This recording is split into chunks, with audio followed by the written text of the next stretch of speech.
వరకు మనం చెప్పుకున్న చక్రవర్తులు మొత్తం కూడా క్షత్రియులు దే ఆర్ ఫ్రమ్ క్షత్రియాస్. మొట్టమొదటిసారిగా భారతదేశ చరిత్రలోనే ఒక శూద్రుడు చక్రవర్తి అవుతాడు. అతనే మహాపద్మనంద. కాబట్టి ఇతను ఏ వర్ణానికి చెందినవాడంటే శూద్రుడు. మహాపద్మనంద శూద్రుడు అనమాట. ఇతను క్షత్రియుడు కాదు. ఇప్పటివరకు క్షత్రియులే ఉన్నారు. మనకి మహాభారత కాలం నుంచి అందరూ క్షత్రియులే ఉంటారు. క్షత్రియులే మన భారతదేశ చరిత్రలో ఉంటారు. కానీ మొట్టమొదటిసారి ఒక శూద్రుడు చక్రవర్తి అయ్యాడు అనమాట. అతనే మహాపద్మనంద. ఇతను శూద్రుడు అనమాట. కాబట్టి మొట్టమొదటి శూద్ర ఎవరంటే చక్రవర్తి అయినటువంటి వాడు మహాపద్మనంద.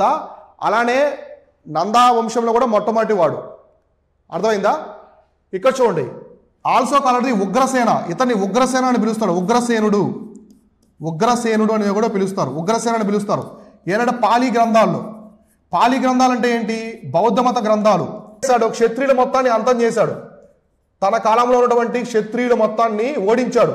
అందువల్ల ఇతనికి కొన్ని బిరుదులు వస్తాయన్నమాట. సో కాబట్టి మహాపద్మనందకు ఉన్నటువంటి బిరుదులు సో ఒకటేంటంట సర్వక్షత్రాంతక.